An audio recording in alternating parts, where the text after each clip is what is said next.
আলাইকুম, আমি Sadia war the world news চ্যানেলে আপনাকে স্বাগত। শুরুতেই জানাবো আজকের গুরুত্বপূর্ণ আপডেট সংবাদগুলোর শিরোনাম। দেশে ফেরার পরের দুদিন যেসব কর্মসূচি তারেক রহমানের। 25,000 মানুষকে বিনামূল্যে স্বাস্থ্যসেবা, সেই চিকিৎসক এবার এমপি প্রার্থী। যশোর 5 আসনে ধানের শীষের প্রার্থী মুফতি রশিদ ওয়াক্কাস। অলির দল ছেড়ে বিএনপিতে যোগ দিলেন রেদোয়ান। শুক্রবার শিবিরের সদস্য সম্মেলন, 3 জানুয়ারি মহাসমাবেশ জামায়াতের। ওসমান হাদি হত্যাকাণ্ডের বিষয়ে যা বলল ভারত।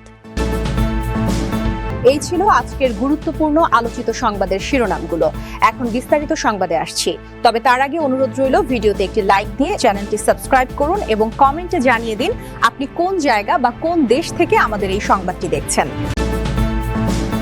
দেশে ফেরার পরের দুদিন যেসব কর্মসূচি, তারেক রহমান বিএনপির ভারপ্রাপ্ত চেয়ারম্যান তারেক রহমানের দেশে ফেরা উপলক্ষে সংবর্ধনা অনুষ্ঠান আয়োজনের কারণে সৃষ্ট অসুবিধার জন্য নগরবাসীর কাছে ক্ষমা প্রার্থনা করেছে দলটি। জনদুর্ভোগ সৃষ্টি হয় এমন কর্মসূচি তারেক রহমান সমর্থন করেন না বলেও জানানো হয়েছে। বুধবার 24 ডিসেম্বর দুপুরে রাজধানীর গুলশানে বিএনপি চেয়ারপারসনের কার্যালয়ে আয়োজিত সংবাদ সম্মেলনে একথা জানান দলের স্থায়ী কমিটির সদস্য ও তারেক রহমানের স্বদেশ প্রত্যাবর্তন অভ্যর্থনা কমিটির আহ্বায়ক সালাহুদ্দিন আহমদ। তিনি এ সময় বলেন, জনদুর্ভোগ লাঘবেই রাজধানীর একপাশে 300 ফুট সড়কের সার্ভিস লেনে কৃতজ্ঞতা জ্ঞাপনে এ অনুষ্ঠানের আয়োজন করা হয়েছে। তারেক রহমান ছাড়া আর কেউ বক্তব্য দিবেন না। নেতাকর্মীদের নির্দেশ দেওয়া হয়েছে যাতায়াতে কাঞ্চন ব্রিজ ব্যবহারের। বৃহস্পতিবার 25 ডিসেম্বর সকাল 11:50 ঢাকায় পৌঁছানোর কথা বিএনপির ভারপ্রাপ্ত চেয়ারম্যান তারেক রহমানের। এরপর বিএনপির স্থায়ী কমিটির সদস্যরা তাকে অভ্যর্থনা জানাবেন। শাহজালাল আন্তর্জাতিক বিমানবন্দর থেকে 300 ফুট সড়কে সংবর্ধনা নিয়ে মা খালেদা জিয়াকে দেখতে যাবেন এভার কেয়ার হাসপাতালে। সেখান থেকে পরে গুলশানের বাসভবনে যাবেন। এরপর শুক্র ও শনিবার তারেক রহমানের কর্মসূচি রয়েছে।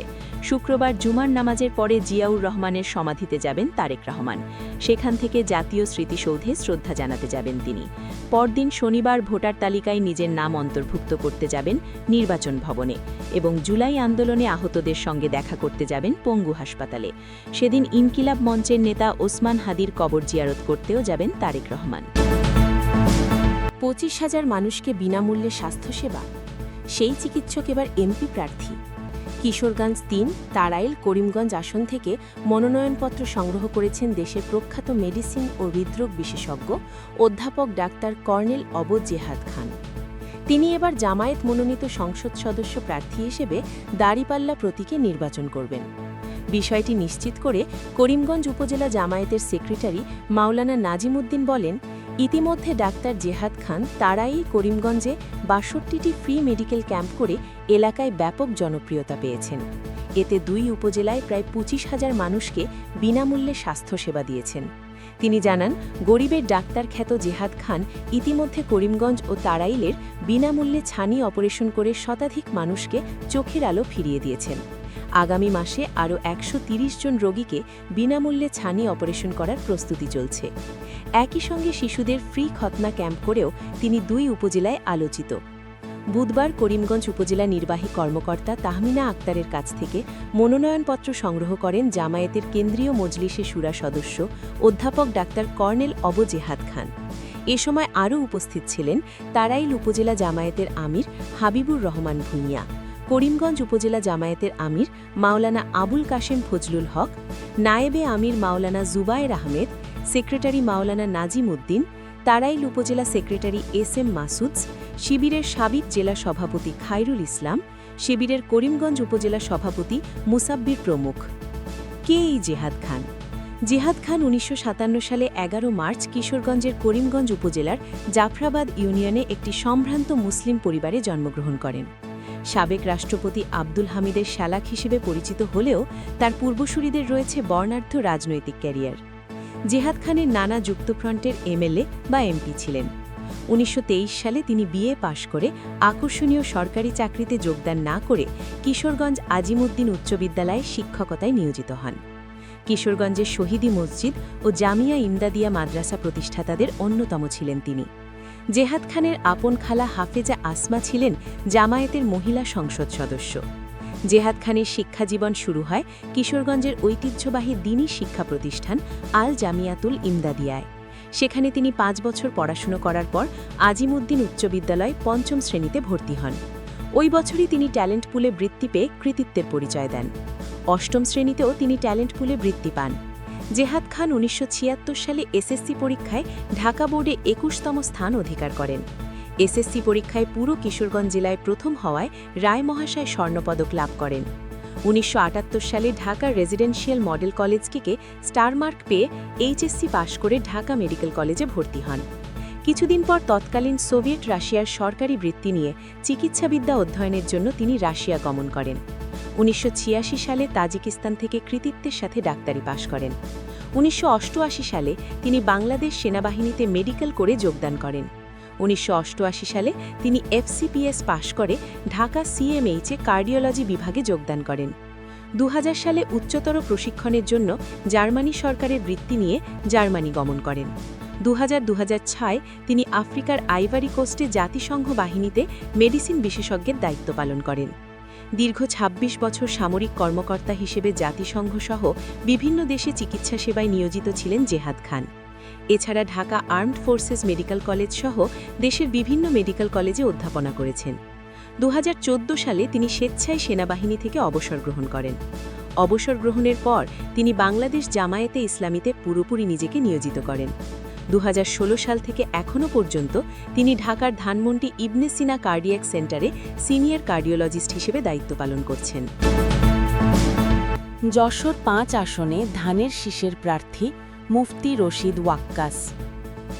আসন্ন ত্রয়োদশ জাতীয় সংসদ নির্বাচনে যশোর 5 মনিরামপুর আসনে ধানের শীষ প্রতীকে নির্বাচন করবেন বিএনপির যুগপৎ আন্দোলনের শরিক দল জমিয়তে উলামায়ে ইসলাম একাংশের সিনিয়র যুগ্ম মহাসচিব মুফতি রশিদ বিন ওয়াক্কাস।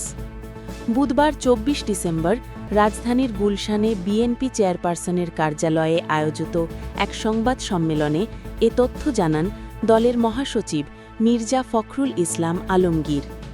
জানা যায় 12 দলীয় জোটের শরিক হিসেবে রশিদ ওয়াক্কাস বিগত সময়ে বিএনপির প্রতিটি গণতান্ত্রিক আন্দোলনে রাজপথে সক্রিয় ভূমিকা পালন করেছেন। সেই ধারাবাহিকতা এবং ইসলাম ও দেশের জন্য তার বাবার অনন্য অবদানের বিবেচনায় তাকে যশোর 5 আসনে মনোনয়ন দেওয়া হয়েছে।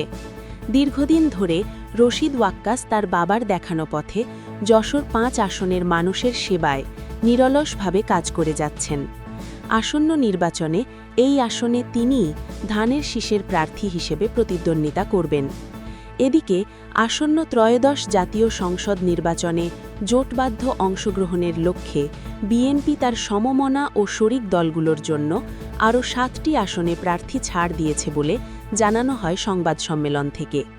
যশোর 5 ছাড়াও আরও যে 7টি আসনে সমঝোতা হয়েছে সেগুলোর মধ্যে বগুড়া 2 আসনে নাগরিক ঐক্যের সভাপতি মাহমুদুর রহমান মান্না, পিরোজপুর 1 আসনে জাতীয় পার্টি কাজী জাফর মুস্তাফা জামাল হায়দার, নড়াইল 2 আসনে এনপিপির চেয়ারম্যান ফরিদুজ্জামান ফরহাদ, পটুয়াখালীর 3 আসনে গণ অধিকার পরিষদের সভাপতি নুরুল হক নূর, ঝিনাইদহ 4 গণ অধিকার পরিষদের সাধারণ সম্পাদক রাশেদ খান, ঢাকা 12 আসনে বাংলাদেশের বিপ্লবী ওয়ার্কার্স পার্টির সাধারণ সম্পাদক সাইফুল হক এবং ব্রাহ্মণবাড়িয়া 6 আসনে গণসংহতি আন্দোলনের প্রধান সমন্বয়কারী জোনায়েদ সাকি।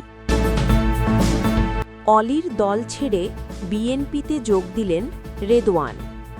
ত্রয়োদশ সংসদ নির্বাচনকে সামনে রেখে এবার বিএনপিতে যোগ দিয়েছেন কর্নেল অবসর অলি আহমেদের দল লিবারেল ডেমোক্রেটিক পার্টির মহাসচিব ড. রেদওয়ান আহমেদ।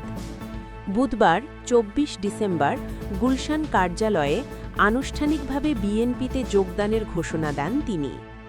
এ সময় তিনি কুমিল্লা 7 আসন থেকে নির্বাচন করার ঘোষণা দেন। এর আগে বাংলাদেশ লিবারেল ডেমোক্রেটিক পার্টি এলডিপির একাংশের চেয়ারম্যান শাহাদাত হোসেন সেলিম ও জাতীয় দলের চেয়ারম্যান এহসানুল হুদা তাদের দল বিলুপ্ত করে বিএনপিতে যোগ দেন। শুক্রবার শিবিরের সদস্য সম্মেলন, ৩ জানুয়ারি মহাসমাবেশ জামায়াত। ইনকেলাব মঞ্চের মুখপাত্র ও জুলাই বিপ্লবের অন্যতম নায়ক শহীদ শরীফ ওসমান হাদির হত্যাকারীদের গ্রেফতার ও বিচার এবং দেশব্যাপী সব অবৈধ অস্ত্র উদ্ধারের দাবিতে রাজধানীতে মহাসমাবেশের ডাক দিয়েছে বাংলাদেশ জামায়াতে ইসলামী। আগামী ৩ জানুয়ারি শুক্রবার দুপুর ১২টায় ঢাকার মানিক মিয়া অ্যাভিনিউতে এই কর্মসূচি শুরু হবে। দলটির কেন্দ্রীয় নির্বাহী পরিষদের সাম্প্রতিক বৈঠকে এই গুরুত্বপূর্ণ সিদ্ধান্ত নেওয়া হয়েছে। সংশ্লিষ্ট সূত্রে জানা গেছে, এই সমাবেশকে কেন্দ্র করে সারা দেশ থেকে ১০ লাখাধিক নেতাকর্মীর সমাগম করার লক্ষ্যমাত্রা নির্ধারণ করেছে দলটি। সমাবেশের প্রস্তুতি এরই মধ্যে তৃণমূল পর্যায়ে শুরু হয়েছে। এদিকে প্রতি বছরের মতো এবারও বার্ষিক সদস্য সম্মেলন আয়োজন করতে যাচ্ছে বাংলাদেশ জামায়াত ইসলামীর ছাত্র সংগঠন ছাত্র শিবির। ছাত্র শিবিরের কেন্দ্রীয় অফিস সম্পাদক সিবগাতুল্লাহ সিবগা জানান, আগামী ২৬ ডিসেম্বর বাংলাদেশ চীন মৈত্রী সম্মেলন কেন্দ্রে ইসলামী ছাত্র শিবিরের সদস্য সম্মেলন অনুষ্ঠিত হবে। জামায়াতের সহকারী সেক্রেটারি জেনারেল এহসানুল মাহবুব জোবায়ের বলেন, দেশব্যাপী চলমান আইন শৃঙ্খলা পরিস্থিতি, সন্ত্রাসী কার্যক্রমের প্রতিবাদ ও ইনকেলাব মঞ্চের মুখপাত্র শহীদ শরীফ ওসমান হাদির হত্যার বিচারের দাবিতে ৩ জানুয়ারি এই আয়োজন হবে। এছাড়াও জামায়াতের অন্যান্য নেতারা জানিয়েছেন, ত্রয়োদশ জাতীয় সংসদ নির্বাচনকে সামনে রেখে লেভেল প্লেয়িং ফিল্ড নিশ্চিত করা এবং মানুষের জানমালের নিরাপত্তা সহ কয়েকটি বিষয় মহাসমাবেশে প্রাধান্য পাবে। ওসমান হাদি হত্যাকাণ্ডের বিষয়ে যা বলল ভারত। ইনকিলাব মঞ্চের মুখপাত্র ও জুলাই যোদ্ধা শহীদ ওসমান হাদি হত্যাকাণ্ডের পুঙ্খানুপুঙ্খ ও বিস্তারিত তদন্তের আহ্বান জানিয়েছে ভারত।